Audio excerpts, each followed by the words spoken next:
Bismillahirrahmanirrahim. Assalamualaikum warahmatullahi wabarakatuh. Perkenalkan, nama saya Delia Marliana dari Program Studi Pendidikan Bahasa Arab 2019 UIN Sunan Kalijaga, Yogyakarta. Pada kesempatan kali ini, saya ingin mengajak teman-teman semua untuk belajar nahwu. Adapun materi yang akan kita bahas ialah mengenai macam-macam maf'ul.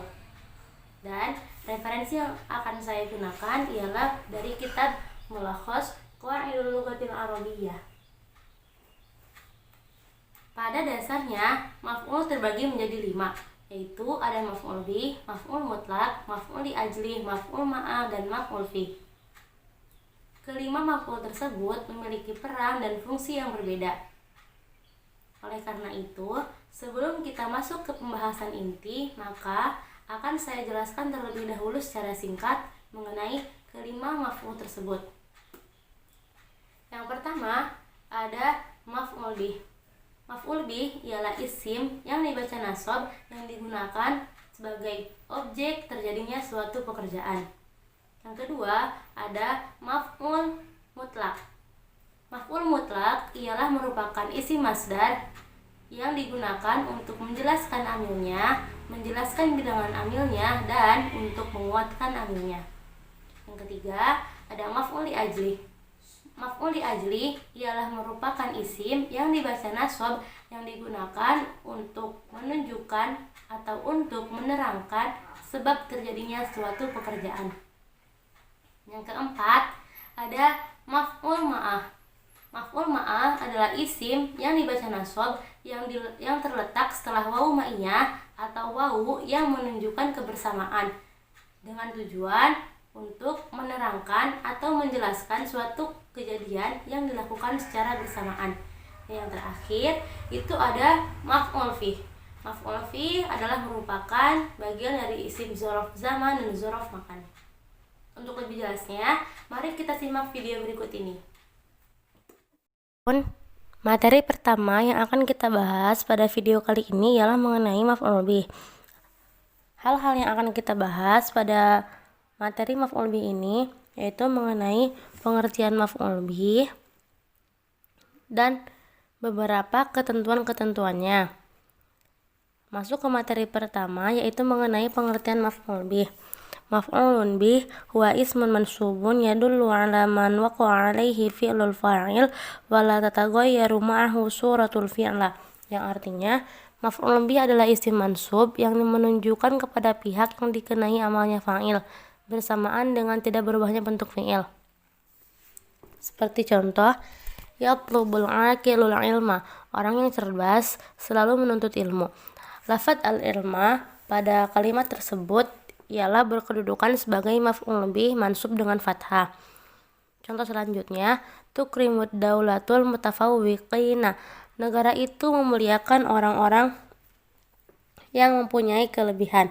Al-mutafawwiqina maf'ulun bihi mansubun bil ya li'annahu jam'u mudzakkaris salim, atau maf'ul bih yang mansub dengan ya karena merupakan jama mudzakkar salim. Dan contoh selanjutnya, wa halallahu al-bai'a wa harramar riba, dan Allah halalkan jual beli dan Allah haramkan riba. Quran surat Al-Baqarah ayat 275. Lafadz al-bai'a merupakan maf'ul bih mansub dengan fathah atau maf'ulun bihi mansubun bil fathah, dan lafadz ar-riba merupakan maf'ulun bihi mansubun bil fathah muqaddarah, yaitu maf'ul bih yang mansub dengan fathah muqaddarah. Terkadang maf'ul bih lebih dari satu, yaitu apabila fi'ilnya termasuk dari fi'il-fi'il yang menasabkan lebih dari satu maf'ul. Fi'il-fi'il tersebut adalah sebagai berikut. Yang pertama, fi'il-fi'il yang menasabkan dua maf'ul yang asal keduanya adalah mubtada dan khobar, yaitu ada af'al dzon, af'al yakin, dan af'al tahwil. Contoh dari lafadz af'al dzon adalah katahab, ja'ala, za'am, hasiba, khola, dan zonna. Dan lafadz dari af'al yakin antara lain adalah ta'allama, alfa, wajada, alima, dan ro'a. Dan lafadz dari af'al tahwil antara lain adalah takhidha, ittakhadha, rodda, ja'ala, hawala, swayyara. Adapun contoh kalimat yang merupakan bagian dari fiil yang menasobkan dua maf'ul adalah sebagai berikut. Yang pertama, dzanantur rajula naiman. Aku menyangka lelaki itu tidur. Lafaz ar-rajula merupakan maf'ul bih pertama mansub dengan fathah, sedangkan lafaz naiman merupakan maf'ul bih kedua mansub dengan fathah. Contoh selanjutnya, khiltu Muhammadan akhaka. Aku menyangka Muhammad adalah saudaramu. Lafaz Muhammadan ialah berkedudukan sebagai maf'ulun bihi awal mansubun bil fathah, dan lafaz akhaka merupakan maf'ulun bihi tsani mansub bil alif li'annahu minal asma'il khamsah. Contoh selanjutnya yaitu wajadas sairut tariqi wa'aron. Pengguna jalan itu mendapati jalan itu sulit. Lafaz at-tariqah maf'ul bih pertama mansub dengan fathah, dan lafaz aron maf'ul bih kedua mansub dengan fathah. Contoh selanjutnya, ta'allamil hayata jihadan. Ketahuilah hidup itu jihad. Lafaz al-hayata maf'ulun bihi awal mansub bil fathah, dan lafaz jihadan maf'ulun bihi tsani mansub bil fathah. Contoh selanjutnya, wattakhadallahu Ibrahima khalilan. Dan Allah telah mengambil Ibrahim sebagai kekasih. Quran Surat An-Nisa ayat 125. Lafaz Ibrahima maf'ulun bihi awal mansub bil fathah, dan lafaz khalilan maf'ulun bihi tsani mansub bil fathah. Yang kedua, ada juga fiil-fiil yang menasobkan dua maf'ul, yang asal keduanya bukan merupakan dari mubtada dan khobar, yaitu antara lain sebagai berikut. Salah satunya adalah lafaz mana'a, yang kedua sa'ala, ketiga manaha, yang keempat a'to, yang kelima albasa, dan yang keenam kasa. Contoh kalimatnya adalah sebagai berikut. Albasar rabi'ul ardo hullatan zahiyatan. Musim semi menyelimuti bumi dengan hiasan yang berkilau. Lafaz al-ardo merupakan maf'ul bih pertama mansub dengan fathah, sedangkan lafaz khullatan merupakan maf'ul bih kedua mansub dengan fathah, dan lafaz zahiyatan merupakan maf'ul bih ketiga mansub dengan fathah. Adapun ketentuan lainnya yaitu maf'ul bih dapat berupa isim mu'rab dan isim mabni. Yang dapat berupa isim mu'rab yaitu sebagaimana contoh-contoh yang telah disebutkan tadi. Adapun yang merupakan isim mabni ialah dhamir muttasil atau munfasil, isim isyarah, isim mausul, dan seterusnya. Contohnya adalah sebagai berikut. Ra'aituka, aku melihatmu. Kaf di sini merupakan dhamir muttasil mabni pada posisi nasab maf'ul bih. Contoh selanjutnya, iyyaka na'budu, hanya engkau yang kami sembah. Lafaz iyyaka merupakan dhamir munfasil mabni pada posisi nasab dan juga berkedudukan sebagai maf'ul bih. Lalu contoh selanjutnya adalah yusyajji'ul jumhuru hadza la'iba. Sebagian besar supporter memberi semangat kepada pemain itu. Lafaz hadza merupakan isim isyarah yang mabni pada posisi nasab dan juga merupakan sebagai maf'ul bih. Dan yang ketentuan terakhir yaitu dapat berupa masdar muawwal dari an atau fi'il anna dan isim juga khobar. Contohnya, akkada suhufu annal amna mustatibun. Media cetak menegaskan bahwa keamanan stabil. Lafaz di sini tersusun dari masdar muawwal dari anna plus isim plus khobar dan sehingga menjadi maf'ul bih. Dan ketentuan yang keempat yaitu boleh mengedepankan maf'ul bih atas fa'ilnya. Contohnya, yajnil qutna fallahu. Petani itu sedang memanen kapas. Lafaz al-qutna merupakan maf'ul bih muqaddam mansub dengan fathah. Lalu contoh selanjutnya adalah fariqan kadzdzabtum wa fariqan taqtulun. Sebagian kalian dustakan dan sebagian kalian bunuh. Quran Surat Al-Baqarah ayat 87. Lafadz fariqon merupakan maf'ul bih muqaddam mansub dengan fathah. Lalu maf'ul bih juga wajib mengedepankan atas fa'ilnya apabila maf'ul bih merupakan dhamir munfasil. Contohnya, iyyaka na'budu wa iyyaka nasta'in. Hanya kepada Engkau kami menyembah dan hanya kepada Engkau kami meminta pertolongan. Dan ketentuan yang kelima yaitu boleh menghapus fi'il dan menyisakan maf'ul bih apabila bisa dipahami dari susunan kalimat. Seperti seorang yang bertanya, siapa yang engkau temui? Maka kita jawab, Aliyan. Tersiratnya adalah qabaltu Aliyan. Aku telah bertemu Ali. Demikian pula, ada beberapa ungkapan yang tersebar luas penggunaannya di mana fiilnya dihapus dan menyisakan maf'ul. Contohnya, ahlan wa marhaban. Maknanya, ataitu ahlan wa ataitu sa'atan. Aku mendatangi keluarga dan aku mendatangi keluasan.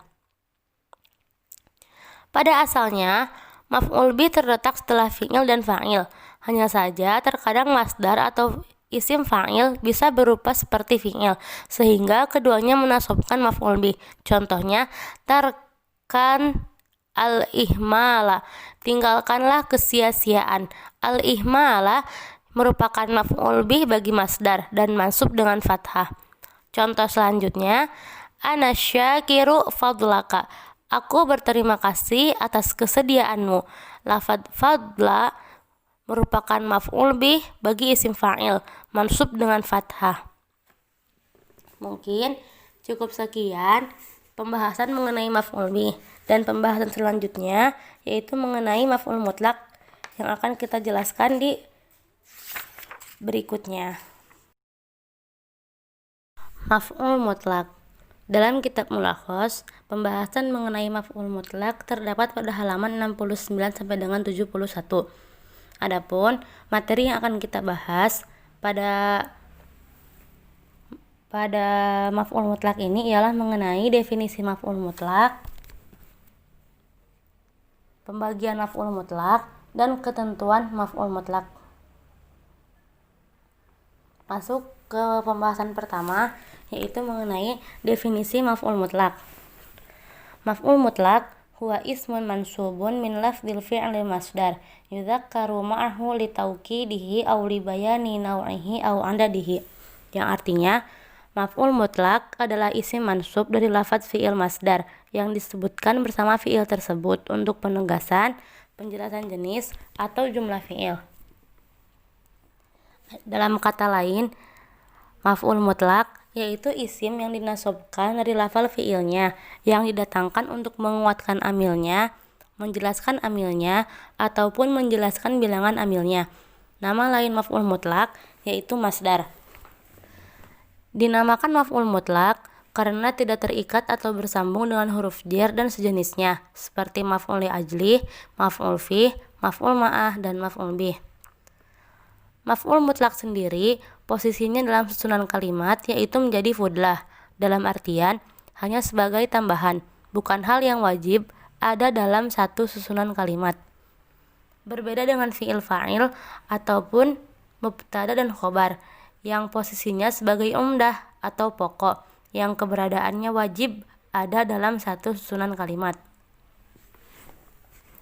Pembagian maf'ul mutlak.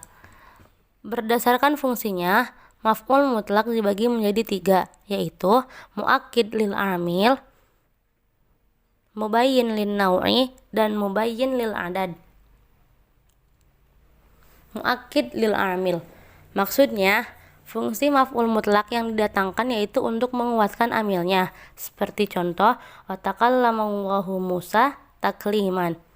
Masdar muakkid ini mempunyai syarat-syarat, yaitu sebagai berikut.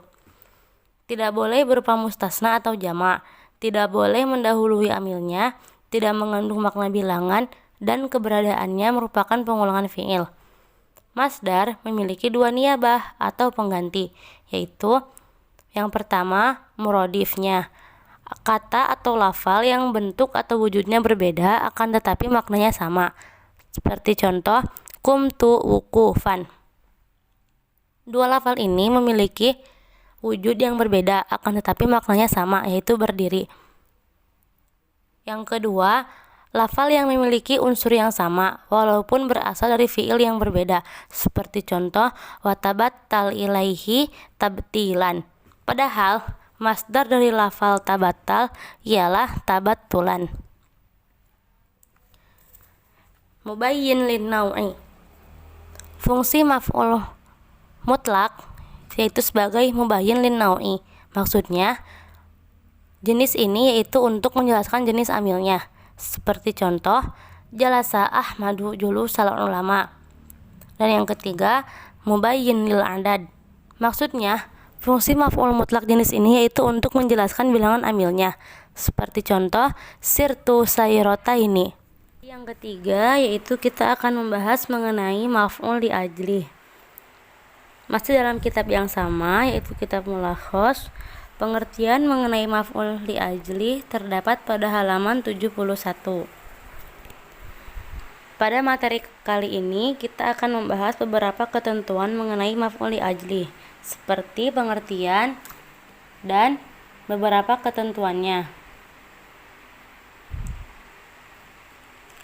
Masuk ke pembahasan pertama, yaitu mengenai pengertian maf'ul li ajli.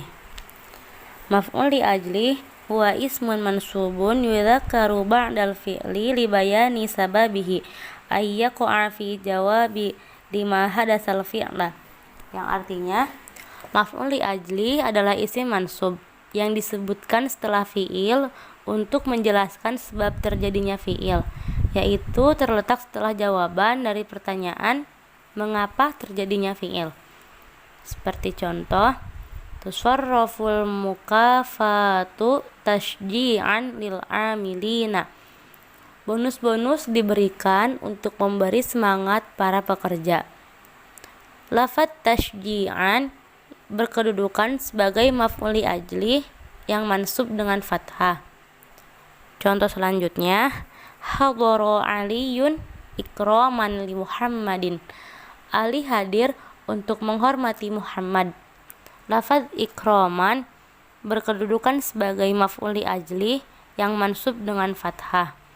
Dan contoh yang selanjutnya, usamihu shadiqa muhafadzatan ala shadaqatihi. Aku memaafkan teman itu dalam rangka menjaga hubungan pertemanan. Lafaz muhafadzatan berkedudukan sebagai maf'ul li ajli mansub dengan fathah. Pada dasarnya atau pada asalnya, maf'ul li ajli harus mansub, tetapi boleh juga dimajrurkan oleh huruf lam, sehingga ketika itu tidak lagi di-i'rab sebagai maf'ul li ajli, tapi sebagai jar wa majrur yang berkaitan dengan yang sebelumnya. Seperti contoh, tusarraful mukafatu litashji'il amilina. Bonus-bonus diberikan untuk memberi semangat kepada para pekerja. Contoh selanjutnya, hadara Aliyun li ikrami Muhammadin. Ali hadir untuk menghormati Muhammad.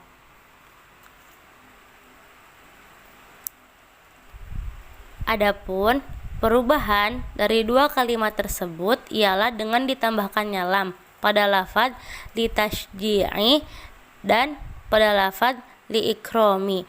Maka dari itu, hal ini bisa di-i'rab sebagai jar wa majrur yang berkaitan dengan kalimat sebelumnya. Adapun ketentuan maf'ul li ajli ialah dapat berupa masdar. Maf'ul li ajli juga dapat berupa masdar muawwal. Seperti contoh, zurtuka antukrimani. Aku telah mengunjungimu supaya engkau mengunjungiku. Adapun syarat suatu isim menjadi maf'ul li ajli ada 4, yaitu yang pertama berupa masdar dan fi'il qalbi.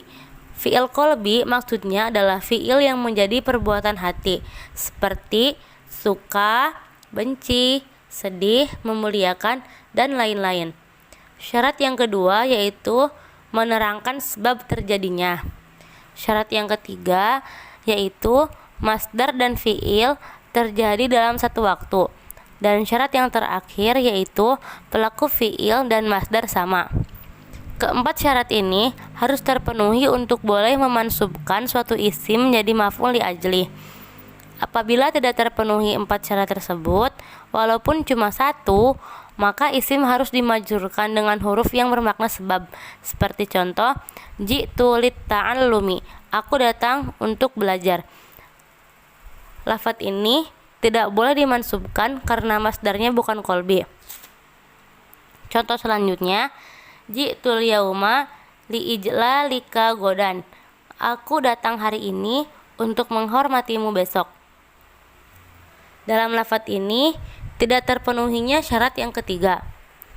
Dan contoh selanjutnya, kumtu li'ikromika iyaya, aku berdiri karena penghormatanmu kepadaku. Dan pada lafadz ini juga tidak terpenuhinya syarat yang keempat. Adapun ketentuan selanjutnya yaitu apabila masdarnya muawwal, maka syarat ketiga dan keempat tidak menjadi persyaratan sebagaimana dalam catatan kaki sebelum ini. Wallahu a'lam. Materi selanjutnya yaitu mengenai maf'ul ma'ah. Dalam kitab Mulakhos, pembahasan mengenai maf'ul ma'ah terdapat pada halaman 72. Adapun materi-materi yang akan kita bahas pada kesempatan kali ini ialah mengenai pengertian maf'ul ma'ah dan beberapa ketentuan-ketentuannya.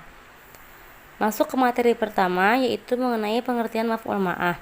Maf'ul ma'ah huwa ismun mansubun yudhakaru ba'da wawi bima'na ma'a lidalalati 'alal masahibah, yang artinya maf'ul ma'ah adalah isim mansub yang disebutkan setelah wawu yang bermakna ma'ah untuk menunjukkan kepada kebersamaan. Seperti contoh, sirtu wan nila.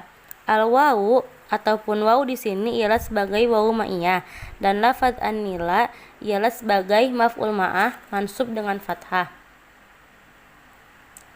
Contoh selanjutnya, istaiqadtu wa tagridat tuyuru. Aku bangun tidur bersamaan dengan berkicaunya burung-burung. Wawu di sini juga berkedudukan sebagai wawu ma'iyah dan lafadz tagrida berkedudukan sebagai maf'ul ma'ah mansub dengan fathah. Dengan catatan, supaya tidak tercampur, perlu dijaga perbedaan antara wawu athof dengan wawu ma'iyah. Wawu athof memberi faidah ikut sertanya kata sebelum dan sesudah wawu tersebut dalam hal penisbatan hukum kepada keduanya. Seperti contoh, hadhara Muhammadun wa Hasanun. Muhammad dan Hasan telah hadir. Wawu di sini adalah wawu athof. Adapun wawu ma'iyah, ia tidak memberi faidah ikut sertanya kata sebelum dan sesudah wawu tersebut dalam hal penisbatan hukum. Akan tetapi hanya menunjukkan kepada kebersamaan. Seperti contoh, hadhara Muhammadun wa ghurubus syamsi. Muhammad telah hadir bersama dengan tenggelamnya matahari. Berdasarkan lafadz di atas, itu memiliki dua penafsiran. Yang pertama, Muhammad telah hadir, Hasan juga telah hadir. Akan tetapi, waktu hadir atau tempat hadir bisa berbeda. Yang pasti, sama-sama hadir. Pengertian ini untuk lafadz hadhara Muhammadun wa Hasanun. Dan adapun untuk lafadz hadhara Muhammadun wa ghurubas syamsi, di sini penjelasannya yang hadir hanyalah Muhammad. Sisi kebersamaannya adalah sisi waktu saja, di mana Muhammad hadir bersama dengan tenggelamnya matahari. Ada juga maf'ul ma'ah yang sisi kebersamaannya adalah dari segi tempat, seperti contoh yang telah lewat, yaitu sirtu wan nila.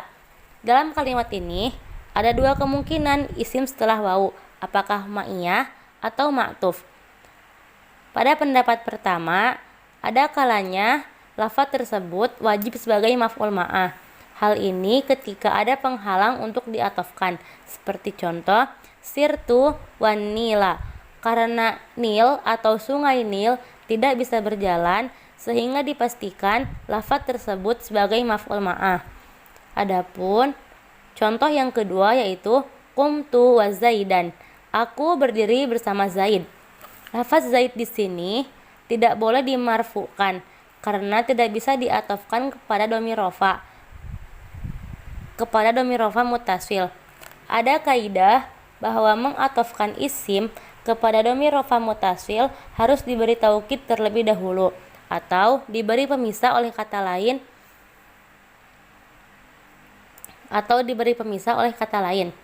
Seperti contoh, qala laqad kuntum antum wa aba'ukum fi dhalalim mubinin. Ibrahim berkata, sesungguhnya kamu dan bapak-bapakmu berada dalam kesesatan yang nyata. Quran Surat Al-Anbiya ayat 54. Lafaz aba'u diatofkan kepada dhamir rofa muttasil, sehingga harus ada pemisah, yaitu dhamir munfasil sebagai taukid. Contoh selanjutnya, saqulul ladzina asyraku law shiba Allahu ma asyrokna wala abauna wala harramna min syai'in. Orang-orang yang mempersekutukan Allah akan mengatakan, jika Allah menghendaki, niscaya kami dan bapak-bapak kami tidak mempersekutukannya, dan tidak pula kami mengharamkan sesuatu pun. Lafaz aba'u diatofkan kepada dhamir rofa muttasil na, sehingga harus ada pemisah, yaitu huruf lam. Adapun pendapat kedua yaitu lebih baik mengatofkan, seperti contoh ja'al amiru wal jaisyu, panglima dan pasukannya telah datang. Lebih baik untuk mengatofkannya karena pada asalnya wawu di sini untuk atof selama tidak ada penghalang. Contoh selanjutnya, qumtu ana wa zaidun, aku dan Zaid telah berdiri. Berarti aku dan Zaid sama-sama berdiri walaupun waktu atau tempat bisa berbeda. Boleh juga menjadikannya sebagai maf'ul ma'ah. Qumtu ana wa zaidan, aku berdiri bersama Zaid. Berarti Zaid tidak ikut berdiri, hanya menemaniku berdiri pada suatu tempat dan waktu. Akan tetapi, apabila kita mengetahui bahwa maksud yang berbicara adalah salah satu dari keduanya, maka wajib kita mengi'rabnya sesuai dengan maksud dari si pembicara. Wallahu a'lam. Maf'ul fi. Dalam kitab Mulakhos, pembahasan mengenai maf'ul fi terdapat pada halaman 72 sampai dengan 75. Adapun hal-hal yang akan kita bahas pada maf'ul fi ini ialah mengenai pengertian maf'ul fi dan beberapa ketentuannya. Masuk ke pembahasan pertama atau materi pertama mengenai pengertian maf'ul fi. Maf'ul fi huwa ismun mansubun yudhakkaru li bayani zamanil fi'li aw makanihi ay yaqa'a fi jawabi mata aw aina tamul fi'la. Yang artinya maf'ul fi adalah isim mansub yang disebutkan untuk menjelaskan waktu atau tempat terjadinya fi'il, yaitu menjadi jawaban dari pertanyaan kapan atau di mana terjadinya fi'il. Maf'ul fi juga dinamakan dzaraf zaman apabila menunjukkan kepada waktu terjadinya fi'il, dan dinamakan dzaraf makan apabila menunjukkan kepada tempat terjadinya fi'il. Contoh, safaratit ta'iratu lailan, pesawat itu melakukan perjalanan di malam hari. Lailan berkedudukan sebagai dzaraf zaman mansub dengan fathah. Contoh selanjutnya, waqafat thalibu amamal mudarrisi, pelajar itu berdiri di hadapan guru. Lafaz amama berkedudukan sebagai dzaraf makan mansub dengan fathah.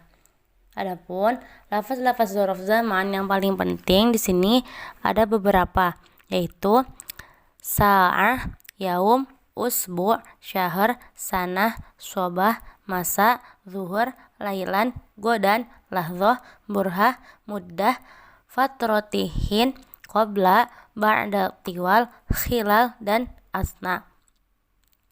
Dan lafaz-lafaz dzaraf makan yang paling penting adalah sebagai berikut: amama, waro'a, khalfa, yamin, yasar, shimal, janub, syarqi, gorbi, wasat, fauq, korbi, tahta, baina, inda, ladaya, tilqo'a, tujah, nahwu, haula, duna, mila, farsakh, dan kilometrin. Zorof zaman dan makan terbagi menjadi beberapa bagian. Yang pertama, zorof mutaswarif, yaitu zorof yang biasa dipakai sebagai zorof dan selain zorof. Di antaranya, zorof-zorof ini yaitu sebagai berikut. Yaum, yang pertama lafadz yaum.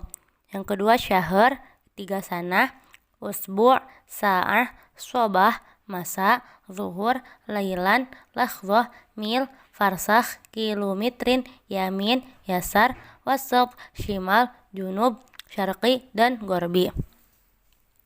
Adapun lafaz di atas yang telah disebutkan ialah zorof-zorof yang bisa digunakan untuk menunjukkan kepada waktu atau tempat terjadinya fi'il dan kemudian menjadi mansub karena sebagai maf'ul fih. Contohnya, sirtu kilometron, aku berjalan sejauh 1 kilometer. Contoh selanjutnya, taqo'u sina'u syarqa qanati Swiss, semenanjung Sinai terletak di timur terusan Swiss. Sebagaimana juga bisa digunakan sebagai selain zorof dan di-i'rab menurut kedudukannya dalam kalimat atau sebagai mubtada, fa'il, dan seterusnya. Contohnya, al-kilometru alfu mitrin, 1 kilometer adalah 1000 meter. Lafadz al-kilometru ialah berkedudukan sebagai mubtada marfu dengan dhammah. Contoh selanjutnya, jaa yaumul jumu'ati, hari Jumat telah datang. Lafadz yaum berkedudukan sebagai fa'il marfu dengan dhammah. Dan contoh yang selanjutnya yaitu asyarqu mahdul adyanis samawiyati, timur adalah tempat munculnya agama-agama samawi.